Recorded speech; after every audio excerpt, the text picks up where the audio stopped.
Not since the impeachment of former President Joseph Estrada has a Senate investigation generated this much interest and polarization, where the distinction lies between those seeking justice versus those interested in finding the truth.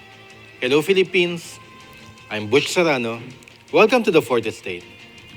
Today, former President Rodrigo Duterte faced a Senate inquiry into his administration's alleged extrajudicial killings. And as usual, sparks flew. Do not question my policies because I offer no apologies, no excuses. I did what I had to do. And whether you believe it or not, I did it for my country. The war on illegal drugs is not about killing people. It is about protecting the innocent and the defenseless. But no mistake about it. I hate drugs. I loathe the purveyors, the merchants, and the pushers of this demonizing element. Ang sinabi ko talaga sa kanila, when you are arresting a criminal, you are not supposed to request him to surrender. Rather, you have to overcome the resistance. However, pag ayaw, it's the duty of the police is to overcome the resistance kung ayaw mag-surrender. At kung may baril, at kung tingin mo, sabi ko sa mga polis doon sa academy, mamamatay ka, barilin mo. But the real test of fire came from Father Flaviano Villanueva, who directly implicated the executions to the former administration. Sa unang araw ng pagiging Pangulo ng dating Presidente, 39 po ang patay.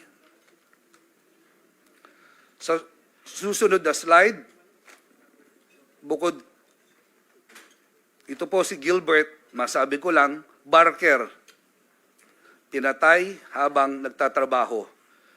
Sa first 100 days, in the next slide, we will see that there are at least 3,600 killed as part of the so-called accomplishment.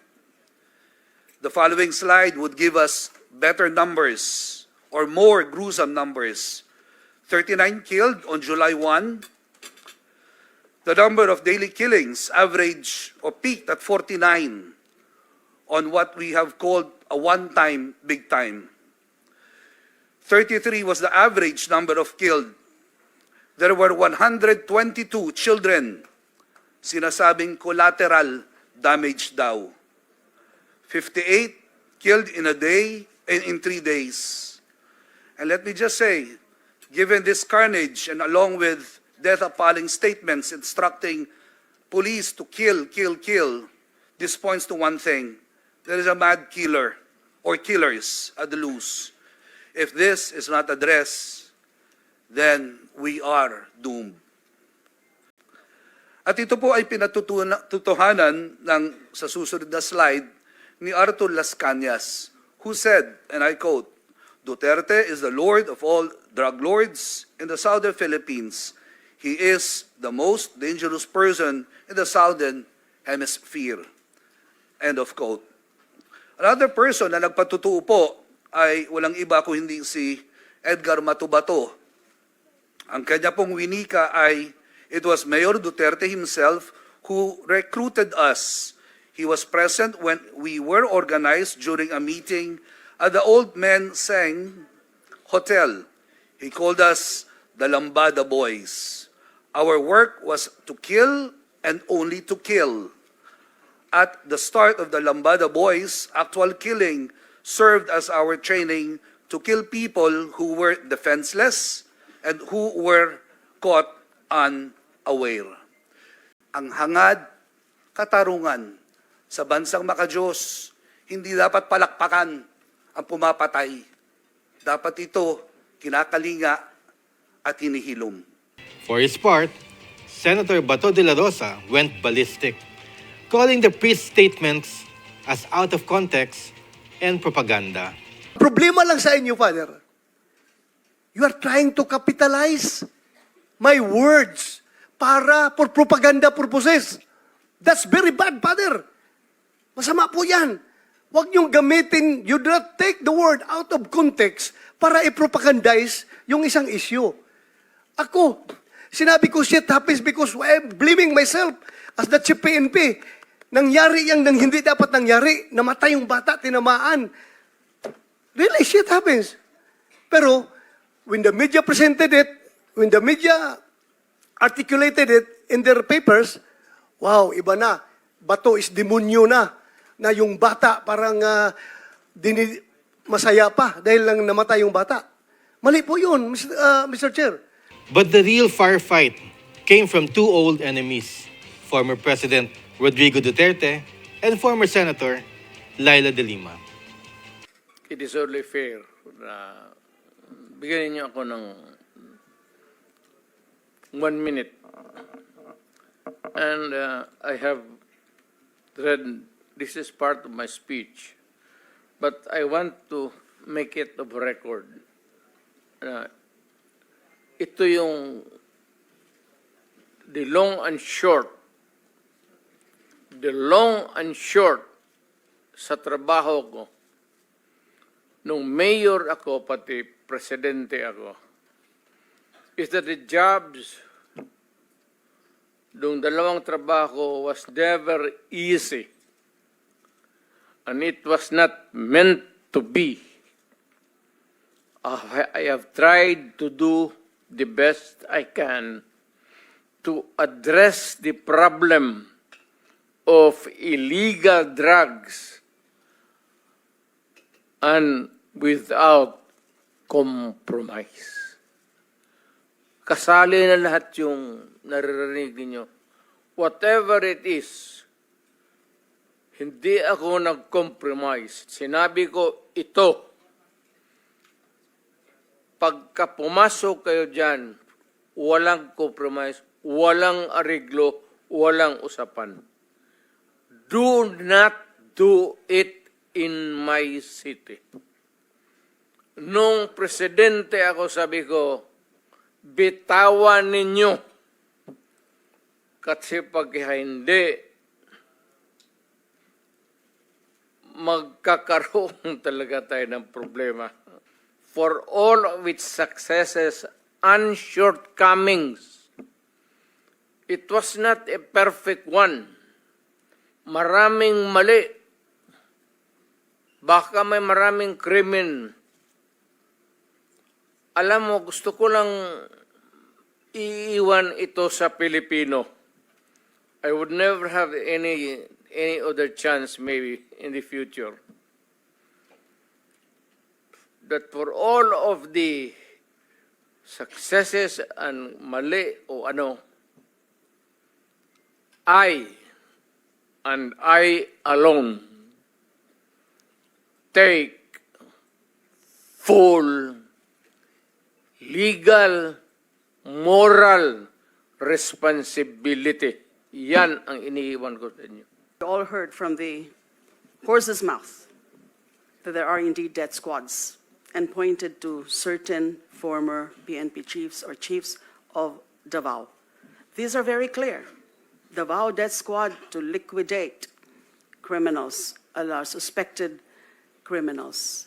Inducing, encouraging, and prodding people to kill directly or indirectly is not part of the duty of an executive official, whether it is mayor or president.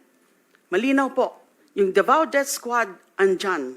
But did the former president implicate himself when he said that he had his own Davao Death Squad, as he dared the committee to file a case against him?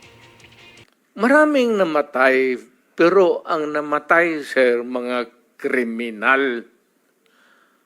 Alam mo kasi ang Davao is a crossroad kasi ang unang nag-bloom sa Mindanao, tagaroon ka man, sir, ang Davao. Kaya saan yung progressive at saan yung pera negosyo, nandoon rin yung mga kriminal kasi ang negosyante pati ang kriminal magkasama yan. Kung saan yung pera, mga negosyante, nandoon yung mga kriminal. Kaya ganon. Kapag kabubo ka na mayor at hindi mo takot kang makulong, ako,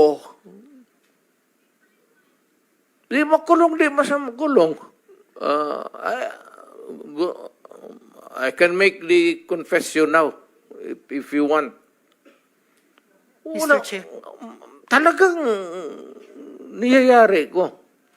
Pero wag mo naman, mga pulis kawawa naman. Ha? Meron akong death squad.